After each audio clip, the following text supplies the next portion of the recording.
Assalamualaikum warahmatullahi wabarakatuh. Selamat pagi, Bu. Waalaikumsalam warahmatullahi wabarakatuh. Selamat pagi juga, Mbak. Iya, sebelumnya saya mohon maaf ya, Bu, sudah mengganggu waktu Ibu hari ini. Iya, nggak apa-apa. Tidak mengganggu waktu saya kok. Terima kasih ya sudah menghubungi saya, Mbak.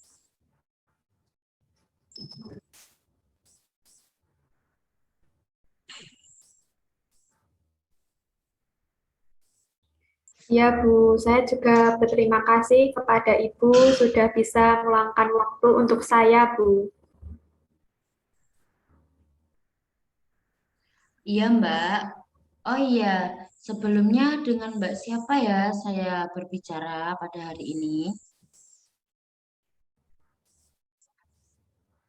Dengan Devi, Bu. Oh iya, Mbak Devi. Baik, saya perkenalkan diri saya terlebih dahulu ya. Perkenalkan, nama saya Ibu Ervina Dwi Nadia, bisa dipanggil Bu Vina. Iya, Bu Vina. Sekarang saya sudah kenal ya, Bu, dengan sampean. Oh iya, ngomong-ngomong, Mbak Devi ini dari kelas berapa ya? Saya dari kelas 12 IPA 2, Bu. Oh baik, sekarang kita sudah saling mengenal. Jadi untuk Mbak Devi, tidak usah gugup, tidak usah tegang, santai saja saat proses konseling ini nanti ya. Oh iya Mbak Devi, gimana kabarnya hari ini? Alhamdulillah baik, Bu.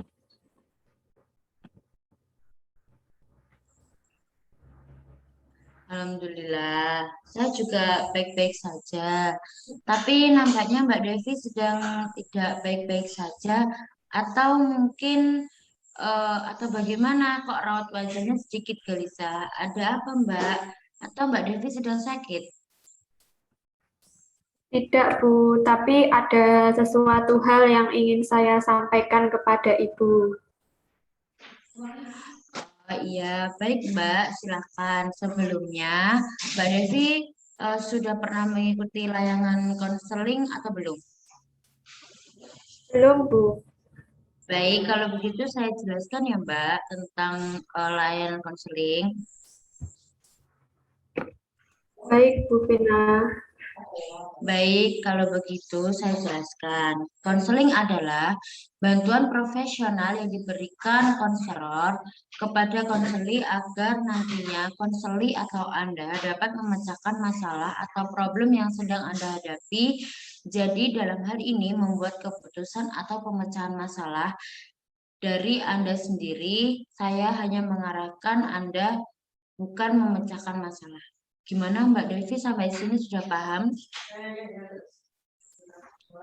Sudah, Bu Vina. Ya, selain itu, konseling juga dilandasi dengan azas-azas seperti azas kesukarelaan, kerahasiaan. Perlu dipahami bahwa kegiatan ini menjamin kerahasiaan semua data atau informasi terkait masalah yang Anda hadapi. Selain itu, di dalam konseling biasanya diberi waktu dengan waktu kurang lebih 20 menit ke depan, Mbak. Namun, jika pada pertemuan pertama masalah yang Anda hadapi belum dapat terlaksana, maka kita perlu mengedepankan perjanjian untuk melakukan konseling berikutnya. Bagaimana Mbak Devi? Sampai sini paham? Mbak, bagaimana? Iya, Bu, sudah paham. Baik, untuk selanjutnya, silakan Mbak Devi bisa menyampaikan keganjalan apa yang dirasakan oleh Mbak Devi sampai Mbak Devi bisa menemui saya pada pagi hari ini. Iya, maaf, Bu, sebelumnya apakah masalah yang saya ceritakan ini bisa dirahasiakan pada orang lain? Tenang saja Mbak, tidak perlu khawatir. Saya akan menjaga kerahasiaan apa yang Anda ceritakan karena di dalam proses konseling ini terdapat kode etik yang harus saya junjung tinggi. Sudah ya Mbak Devi, tidak perlu khawatir, semua akan aman. Baik, Bu. Dengan itu saya jadi lebih lega begitu, Bu, kalau mau bercerita. Ya, iya Mbak. Silakan menceritakan apa yang membuat Anda mendatangi saya pada pagi hari ini. Jadi begini, Bu, selama sekolah online ini kualitas minat belajar saya sedikit kurang stabil, Bu. Bahkan sampai benar-benar menurun. Dan banyak mata pelajaran itu yang saya kurang pahami, Bu, karena minat belajar saya menurun, membuat orang tua saya di rumah juga jadi sering marah-marah dan saya lebih sering bermain game online daripada belajar, Bu, karena itu bentuk gimana ya, Bu, kayak bentuk diri saya gitu loh, Bu, kayak terlalu terkekang dengan mata pelajaran, terus saya lebih lebih memilih untuk main game online daripada belajar. Itu kan sangat tidak baik, Bu, untuk saya ke depannya. Oh iya iya, saya begini Mbak. Kualitas minat belajarnya Mbak Devi menurun. Itu yang seperti apa ya Mbak? Maksudnya apa yang menyebabkan Mbak Devi bisa menurun minat belajarnya? Pasti ada penyebabnya juga kenapa orang tua Mbak Devi sering marah-marah, atau mungkin ada hal-hal yang membuat orang tua marah dan membuat minat belajar Mbak Devi itu menurun. Mungkin bisa dijelaskan kepada saya, Mbak. Iya, Bu, begini, Bu. Dulu ketika sekolah masih offline atau tatap muka ya, Bu, ya, saya sering mendapatkan nilai yang bagus dan minat belajar saya tinggi, Bu. Bahkan saya aktif hampir di setiap semua mata pelajaran. Dan saya juga sering mengajak teman-teman saya mengerjakan tugas, Bu, bersama dan bahkan belajar bersama, Bu. Namun ketika sekolah online seperti ini, tidak tahu kenapa minat belajar saya jadi menurun dan saya lebih sering bermain gadget, game online, dan jadi tugas-tugas yang diberikan oleh guru jadi jarang mengumpulkan dan masih banyak lagi, Bu. Dan saya tidak bisa belajar bersama teman-teman, tidak bisa bertemu teman-teman. Jadi itu, Bu, yang menyebabkan saya jadi tingkat belajarnya itu menurun dan sering bermalas-malasan sekarang. Ya, karena kalau online kita tidak bisa belajar bersama-sama sama teman kan, Bu. Jadi semuanya itu lewat HP, lewat media sosial atau lewat laptop dan jadi kayak jenuh gitu loh, Bu. Begitu, Bu, kira-kira. Oh, begitu. Kalau untuk orang tua Mbak Devi sendiri itu bagaimana? Kok bisa sampai yang marah-marah, sampai yang mungkin orang tuanya sendiri sempat eh, apa namanya sempat tidak percaya gitu sama Mbak Devi, sampai marah-marah itu gimana Mbak tentang orang tuanya sendiri? Kalau yang saya mengerti ya, Bu, saya lihat itu kenapa kok kedua orang tua saya sering marah-marah itu ya karena saya sendiri sih, Bu, aslinya. Karena saya itu sering lebih suka membuka gadget daripada buku. Bahkan ketika saya sedang online, orang tua saya mengira kalau saya sedang bermain, Bu, bukan belajar. Dan banyak nilai saya yang menurun juga, Bu. Alah, begitu ya Mbak. Jadi begini, untuk Mbak Devi, bagaimana meningkatkan kualitas belajar itu ada beberapa cara. Mungkin Mbak Devi tahu apa saja itu? Belum, Bu, saya belum mengetahuinya. Gimana, Bu? Baik, Bu Arvina bisa menjelaskan kepada saya? baik Mbak. Saya akan menjelaskan bagaimana cara meningkatkan kualitas belajar dengan baik ya. Jadi begini, Mbak Devi itu bisa membuat rancangan atau rencana belajar. Bisa juga membuat jadwal kegiatan. Semisal Mbak Devi bangun tidur, itu Mbak Devi ngapain, terus aku harus punya tekad belajar yang seperti ini, rancangan belajar yang mungkin kalau gadget aku harus membatasi seperti ini, aku harus bagaimana, game online pun sama. Dan mungkin untuk belajar bersama teman-teman bisa via online, ya mungkin itu tidak stabil sih Mbak.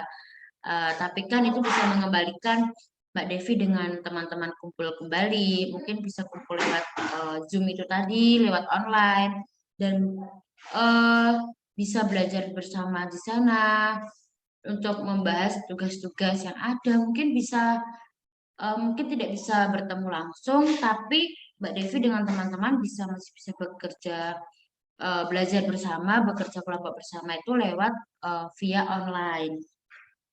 Dan untuk orang tua sendiri, Mbak Devi itu coba diberitahu tentang semua tentang kegiatan Mbak Devi itu apa aja. Ya mungkin Mbak Devi sedikit lebih nurut mungkin ke orang tua. Dibicarakan baik-baik kepada orang tua.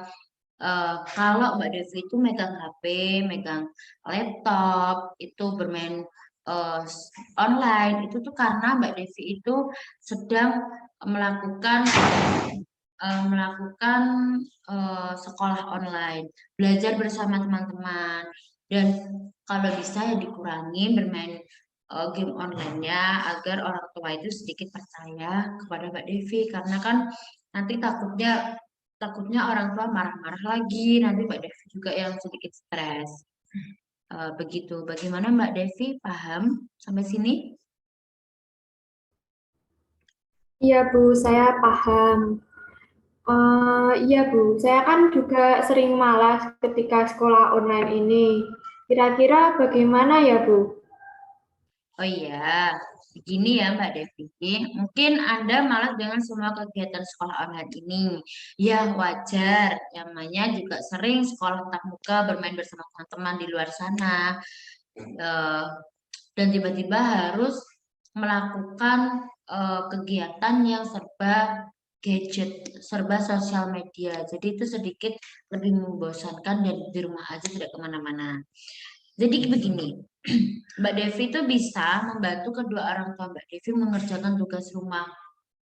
Mungkin bisa membantu orang tua ibunya Mbak Devi untuk masak, untuk kegiatan rumah lainnya. Itu kan juga membuat Mbak Devi menjadi belajar mengurus rumah itu seperti apa, jadi tahu beratnya menjadi ibu itu seperti apa.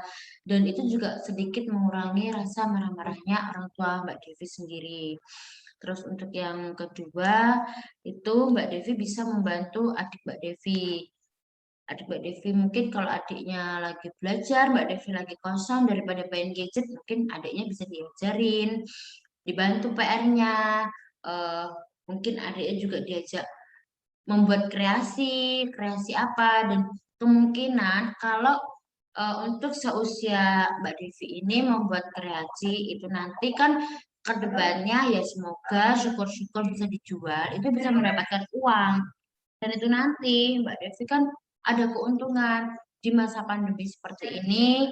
eh, Mbak Devi sudah mendapatkan ilmu, mendapatkan uang juga, jadi bisa belajar mau mencari uang walaupun lewat sosial media dan bisa membantu orang rumah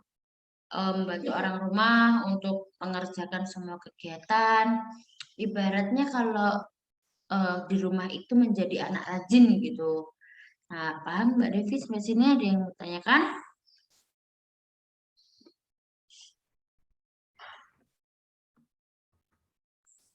Oh, begitu. Jadi saya mengerti Bu yang dimaksud oleh Bu Vina tadi. Intinya jadi saya itu di rumah lebih cepat tanggap gitu ya Bu. Kalau orang tua membutuhkan bantuan, saya bantu dan apabila di rumah itu terlihat kotor atau bagaimana itu jadi saya harus langsung tanggap untuk bersih-bersih rumah. Intinya membantu kedua orang tua saya seperti itu Bu.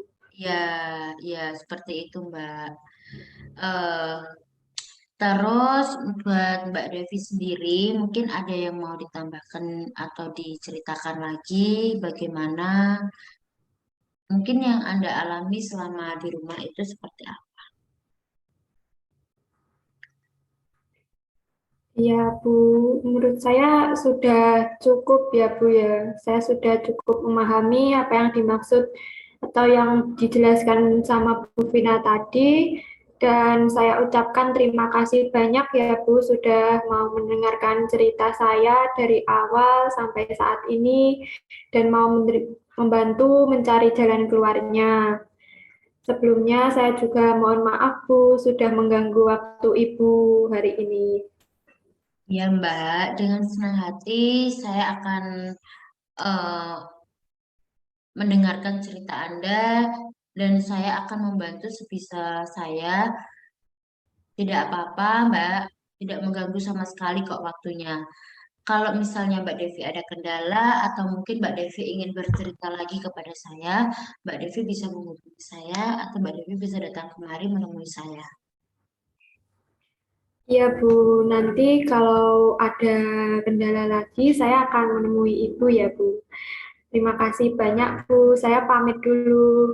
Assalamualaikum warahmatullahi wabarakatuh. Ya, Mbak. Sama-sama. Waalaikumsalam warahmatullahi wabarakatuh.